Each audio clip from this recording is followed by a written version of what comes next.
ये जो लड़ाई है, ये लड़ाई बैनुल-अक़वामी साम्राज्य और पिसे हुए तबकात की लड़ाई है। कौन ये कहता है कि यहाँ पे खामोशी है? यहाँ पे हर सांस के साथ एक नफरत निकलती है उस बैनुल-अक़वामी साम्राज्य के खिलाफ भी, और उनके जो एजेंट पाकिस्तान के अंदर है, ये जो आपके GHQ के अंदर बैठे हैं, जो आपकी सियासी अशरफिया है, जिस नफरत के ऊपर जो अवाम जिस बारूद के ऊपर बैठे हैं नफरत के, इनको समझ नहीं आ रही कि इनके साथ होने क्या वाला है। कौन कहता है कि यहाँ पे खामोशी होगी? हाईकोर्ट बार इसकी 150 साल तारीख है, एक मुजामत की तारीख, पूरी दुनिया खामोश हो जाएगी। हाईकोर्ट बार वो दुनिया के अंदर आखिरी इदारा होगा कि जो अपना मुजामती किरदार अदा करेगा। जिंदा है वुकला, जिंदा है, जिंदा है वुकला, जिंदा है, पाकिस्तान के वुकला, जिंदा है, हाईकोर्ट बार के वुकला जिंदा है। और जो इस वक्त बैनुल-अक़वामी साम्राज्य कर रहा है, हम लोगों ने अपना किरदार अदा करना है। और आप देखिएगे कि पूरी दुनिया के अंदर तहरीकों का उभार होगा, मजलूमों की तहरीकों का उभार होगा, जो साम्राज्य को, चाहे वो मुल्क में पलने वाला साम्राज्य है या बैनुल-अक़वामी साम्राज्य, इसको शिकस्त देगा और इंसान जीतेंगे। ये वैशी हैवान जो है ये हार जाएंगे। अब मैं आती हूं पाकिस्तान की तरफ। पाकिस्तान के अंदर जो मजहब का कारोबार करने वाले, जो बेगुनाह मासूमों का कत्ल करने वाले, वो किधर है सारे? आज फलस्तीन के लोग, मासूम शहरी जिनकी नस्ल कुशी हो रही है, वो पुकार पुकार के बुला रहे हैं। और किधर गए? इधर इंसानी हकूक के साथ साथ उनका कारोबार और एजेंडों के ऊपर इंसानी हकूक की बात करने वालों के साथ मजहब के व्यापारी भी एक्सपोज हो गए हैं। अब आप देखिए कि अदलिया का क्या किरदार है। ये वही अदलिया है ना जिसने अभी कुछ देर पहले हमारे भाई मुअज़्ज़ज़ रुकन बार के, जिसने बार के वकार के लिए, जिसने यहाँ पर आइन और कानून के वकार के लिए एक जंग लड़ी थी। और ये फिरौन जो बैठे हुए हैं, उन्होंने उसके खिलाफ, आपको याद होगा कि उसको कहते थे कि पुलिस के आगे जाके सरेंडर करो। और आज इन्होंने नवाज शरीफ के केस के अंदर कानून को सरेंडर करवाया है। राना आसिफ को नवाज शरीफ से कम शहरी था। ये जो खवातीन जेलों के अंदर है, जिनको एक मशकूक वाकये के अंदर सियासी वर्कर्स को, खवातीन को जिस तरह जेलों में बंद रखा गया, और अदलिया के अंदर इतनी हिम्मत नहीं थी कि 6 माह उनके बेलों का फैसला करती, तो इन्होंने आइन को सरेंडर किया है। शेम ऑन अदलिया। अब ये जो आजकल पॉलिटिकल इंजीनियरिंग हो रही है, जितने खुलेआम ये पॉलिटिकल इंजीनियरिंग हो रही है, और जिस तरह अदलिया इनकी सहूलतकार बनी हुई है, इससे पहले माजी में ऐसी मिसालें नहीं मिलती थी। मोहतरमा बेनज़ीर भुट्टो कहती थी कैंगरू कोर्ट्स, वो भी ऐसी ही अदालतें थी, उधर भी ऐसी ही जजमेंट्स आती थी। जैसे भुट्टो को शहीद किया गया अदलिया की मदद से, जिस तरह हुकूमतें उल्टाई गई, जिस तरह हुकूमतें बनवाई गई, आज जिस तरह ड्राई क्लीनिंग मशीन लगी हुई है कि जो पकड़ा जाता है, जब वो इधर से होके आता है तो फिर वो ड्राई क्लीन हो जाता है और उसके सारे जुर्म माफ हो जाते हैं। जिस तरह जबरी शमूलियत करवाई जा रही है सियासी वर्कर्स की, और जिस तरह किंग्स पार्टियां बनाई जा रही हैं, तो इनकी सरपरस्ती कौन कर रहा है? ये कहते हैं कि हमें वो सियासतदान चाहिए, हमें वो सियासतदान चाहिए जो हमारे साथ समझौता करेगा। ये सियासतदानों को पैगाम दिया गया है, ये सियासतदानों को पैगाम दिया है। एक सियासतदान जो ये कहता था कि अमेरिकन मुदाखलत हुई, उसको जेल में कर दिया। जो समझौते करके आते हैं उनको वो बेल्स दी गई, उनके वो जुराइम माफ किए गए और इस उजलत में माफ किए गए कि सारे हैरान परेशान रह गए हैं। अब मैं आखिर में अपने जो चीफ जस्टिस हैं उनसे ये कहूंगी कि जिस पार्लिमान की आप लड़ाई लड़ रहे थे वो कौन सी पार्लिमान है? अभी तो पार्लियामेंट ही कोई नहीं, और दूसरी आप बनने नहीं दे रहे। इलेक्शंस की पिटीशंस, इलेक्शंस आपने करवाए नहीं, इलेक्शन पिटीशंस को आप सुन नहीं रहे, और जो बुनियादी इंसानी हकूक के केसेस हैं, मिलिट्री ट्रायल्स शुरू हो रहे हैं। क्या पार्लियामान जिसकी आप बात करते हैं, या जमहूरियत जिसको आप प्रोटेक्ट करते हैं, जमहूरियत में कभी मिलिट्री कोर्ट या मिलिट्री ट्रायल हुआ है? ये जिया दौर में हुआ करता था, जो फौजी जर्नैल की अदालतें थी वो करती होती थी मिलिट्री ट्रायल्स।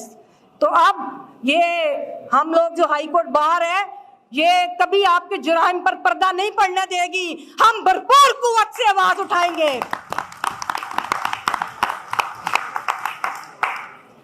और जिस तरह असातिज़ा के साथ सलूक किया गया, वो क्या उसकी मजम्मत करें, जिनके आगे इंसानियत की कोई अहमियत ही नहीं है, जिनको किसी का एहसास ही नहीं है, उन्होंने असातिज़ा, बच्चों, खवातीन सबके साथ जो किया है, हमें उस पर अफसोस तो बहुत है, लेकिन एक ना एक दिन आएगा कि ये सारे बदले हम लेंगे इनसे।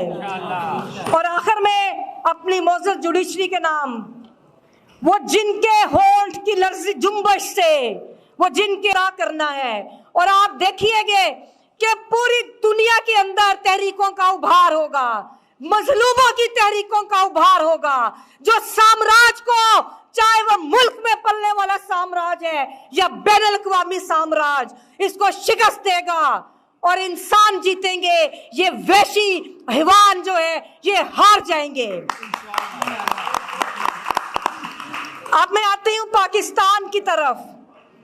पाकिस्तान के अंदर जो मजहब का कारोबार करने वाले, जो बेगुनाह मासूमों का कत्ल करने वाले, वो किधर है सारे? आज फलस्तीन के लोग, मासूम शहरी जिनकी नस्ल कुशी हो रही है, वो पुकार पुकार के बुला रहे हैं। और किधर गए? इधर इंसानी हकूक के साथ साथ उनका कारोबार और एजेंडों के ऊपर इंसानी हकूक की बात करने वालों के साथ मजहब के व्यापारी भी एक्सपोज हो गए हैं। अब आप देखिए कि अदलिया का क्या किरदार है। ये वही अदलिया है ना जिसने अभी कुछ देर पहले हमारे भाई मुअज़्ज़ज़ रुकन बार के, जिसने बार के वकार के लिए, जिसने यहाँ पर आइन और कानून के वकार के लिए एक जंग लड़ी थी, और ये फिरौन जो बैठे हुए हैं उन्होंने उसके खिलाफ, आपको याद होगा कि उसको कहते थे कि पुलिस के आगे जाके सरेंडर करो, और आज इन्होंने नवाज शरीफ के केस के अंदर कानून को सरेंडर करवाया है। राना आसिफ कोई नवाज शरीफ से कम शहरी था? ये जो खवातीन जेलों के अंदर है, जिनको एक मशकूक वाकये के अंदर सियासी वर्कर्स को, खवातीन को जिस तरह जेलों में बंद रखा गया, और अदलिया के अंदर इतनी हिम्मत नहीं थी कि 6 माह उनके बेलों का फैसला करती, तो इन्होंने आइन को सरेंडर किया है। शेम ऑन अदलिया। अब ये जो आजकल पॉलिटिकल इंजीनियरिंग हो रही है, जितने खुलेआम ये पॉलिटिकल इंजीनियरिंग हो रही है, और जिस तरह अदलिया इनकी सहूलतकार बनी हुई है, इससे पहले माजी में ऐसी मिसालें नहीं मिलती थी। मोहतरमा बेनजीर भुट्टो कहती थी कैंगरू कोर्ट्स, वो भी ऐसी ही अदालतें थी, उधर भी ऐसी ही जजमेंट्स आती थी। जैसे भुट्टो को शहीद किया गया अदलिया की मदद से, जिस तरह हुकूमतें उल्टाई गई, जिस तरह हुकूमतें बनवाई गई, आज जिस तरह ड्राई क्लीनिंग मशीन लगी हुई है कि जो पकड़ा जाता है, जब वो इधर से होके आता है तो फिर वो ड्राई क्लीन हो जाता है और उसके सारे जुर्म माफ हो जाते हैं। जिस तरह जबरी शमूलियत करवाई जा रही है सियासी वर्कर्स की, और जिस तरह किंग्स पार्टियां बनाई जा रही हैं, तो इनकी सरपरस्ती कौन कर रहा है? ये कहते हैं कि हमें वो सियासतदान चाहिए, हमें वो सियासतदान चाहिए जो हमारे साथ समझौता करेगा। ये सियासतदानों को पैगाम दिया गया है, ये सियासतदानों को पैगाम दिया है। एक सियासतदान जो ये कहता था कि अमेरिकन मुदाखलत हुई, उसको जेल में कर दिया। जो समझौते करके आते हैं उनको वो बेल्स दी गई, उनके वो जुराइम माफ किए गए, और इस उजलत में माफ किए गए कि सारे हैरान परेशान रह गए हैं। अब मैं आखिर में अपने जो चीफ जस्टिस हैं उनसे ये कहूंगी कि जिस पार्लिमान की आप लड़ाई लड़ रहे थे वो कौन सी पार्लिमान है? अभी तो पार्लियामेंट ही कोई नहीं, और दूसरी आप बनने नहीं दे रहे। इलेक्शंस की पिटीशंस, इलेक्शंस आपने करवाए नहीं, इलेक्शन पिटीशंस को आप सुन नहीं रहे, और जो बुनियादी इंसानी हकूक के केसेस हैं, मिलिट्री ट्रायल्स शुरू हो रहे हैं। क्या पार्लियामान जिसकी आप बात करते हैं या जमहूरियत जिसको आप प्रोटेक्ट करते हैं, जमहूरियत में कभी मिलिट्री कोर्ट या मिलिट्री ट्रायल हुआ है? ये जिया दौर में हुआ करता था, जो फौजी जर्नैल की अदालतें थी वो करती होती थी मिलिट्री ट्रायल्स। तो अब ये हम लोग जो हाई कोर्ट बार है, ये कभी आपके जुराइम पर पर्दा नहीं पड़ने देगी। हम भरपूर कुव्वत से आवाज उठाएंगे। और जिस तरह साथिजा के साथ सलूक किया गया, वो क्या उसकी मजम्मत करें? जिनके आगे इंसानियत की कोई अहमियत ही नहीं है, जिनको किसी का एहसास ही नहीं है, उन्होंने साथिजा, बच्चों, खवातीन सबके साथ जो किया है, हमें उस पर अफसोस तो बहुत है, लेकिन एक ना एक दिन आएगा कि ये सारे बदले हम लेंगे इनसे।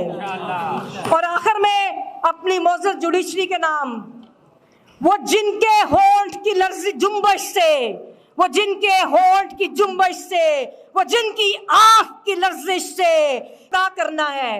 और आप देखिएगे कि पूरी दुनिया के अंदर तहरीकों का उभार होगा, मजलूमों की तहरीकों का उभार होगा, जो साम्राज्य को, चाहे वो मुल्क में पलने वाला साम्राज्य है या बैनुल अक़वामी साम्राज्य, इसको शिकस्त देगा और इंसान जीतेंगे। ये वैशी हैवान जो है ये हार जाएंगे। अब मैं आती हूं पाकिस्तान की तरफ।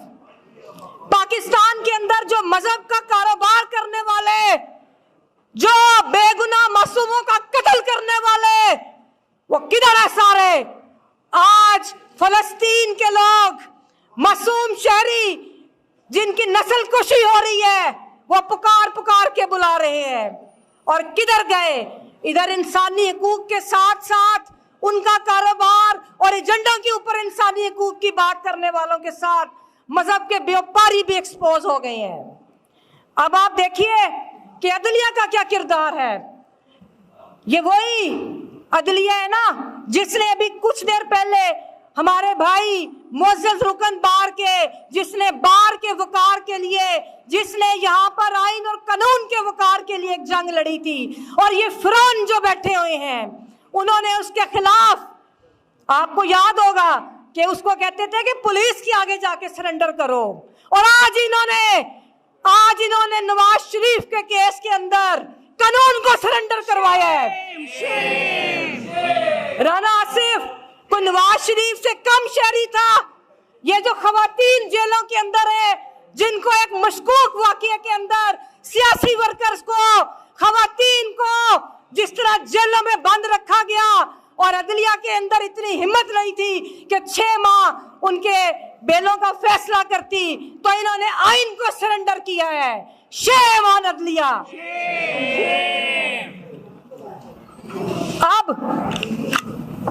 ये जो आजकल पॉलिटिकल इंजीनियरिंग हो रही है, जितने खुलेआम ये पॉलिटिकल इंजीनियरिंग हो रही है, और जिस तरह अदलिया इनकी सहूलतकार बनी हुई है, इससे पहले माजी में ऐसी मिसालें नहीं मिलती थी। मोहतरमा बेनजीर भुट्टो कहती थी कैंगरू कोर्ट्स, वो भी ऐसी ही अदालतें थी, उधर भी ऐसी ही जजमेंट्स आती थी। जैसे भुट्टो को शहीद किया गया अदलिया की मदद से, जिस तरह हुकूमतें उल्टाई गई, जिस तरह हुकूमतें बनवाई गई, आज जिस तरह ड्राई क्लीनिंग मशीन लगी हुई है कि जो पकड़ा जाता है, जब वो इधर से हो के आता है तो फिर वो ड्राई क्लीन हो जाता है और उसके सारे जुर्म माफ हो जाते हैं। जिस तरह जबरी शमूलियत करवाई जा रही है सियासी वर्कर्स की, और जिस तरह किंग्स पार्टियां बनाई जा रही हैं, तो इनकी सरपरस्ती कौन कर रहा है? ये कहते हैं कि हमें वो सियासतदान चाहिए, हमें वो सियासतदान चाहिए जो हमारे साथ समझौता करेगा। ये सियासतदानों को पैगाम दिया गया है, ये सियासतदानों को पैगाम दिया है। एक सियासतदान जो ये कहता था कि अमेरिकन मुदाखलत हुई, उसको जेल में कर दिया। जो समझौते करके आते हैं उनको वो बेल्स दी गई, उनके वो जुराइम माफ किए गए और इस उजलत में माफ किए गए कि सारे हैरान परेशान रह गए हैं।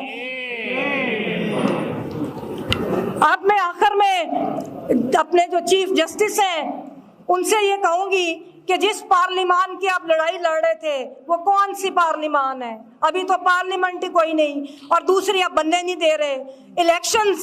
इलेक्शंस की पिटीशंस, इलेक्शंस आपने करवाए नहीं, इलेक्शन पिटीशंस को आप सुन नहीं रहे, और जो बुनियादी इंसानी हकूक के केसेस हैं, मिलिट्री ट्रायल्स शुरू हो रहे हैं। क्या पार्लिमान जिसकी आप बात करते हैं या जमहूरियत जिसको आप प्रोटेक्ट करते हैं, जमहूरियत में कभी मिलिट्री कोर्ट या मिलिट्री ट्रायल हुआ है? ये जिया दौर में हुआ करता था, जो फौजी जर्नैल की हिदायतें थी वो करती होती थी मिलिट्री ट्रायल्स। तो अब ये हम लोग जो हाई कोर्ट बार है, ये कभी आपके जुर्म पर पर्दा नहीं पड़ने देगी। हम भरपूर कुव्वत से आवाज उठाएंगे। और जिस तरह साथिजा के साथ सलूक किया गया, वो क्या उसकी मजम्मत करें, जिनके आगे इंसानियत की कोई अहमियत ही नहीं है, जिनको किसी का एहसास ही नहीं है, उन्होंने साथिजा, बच्चों, खवातीन सब के साथ जो किया है, हमें उस पर अफसोस तो बहुत है, लेकिन एक ना एक दिन आएगा कि ये सारे बदले हम लेंगे इनसे। और आखिर में अपनी मोअज़्ज़ज़ जुडिशरी के नाम, वो जिनके होंठ की लर्ज़ जुम्बश से, वो जिनके होंठ की जुम्बश से, वो जिनकी आंख की लर्जिश से कानून बदलते रहते हैं और मुजरिम पलते रहते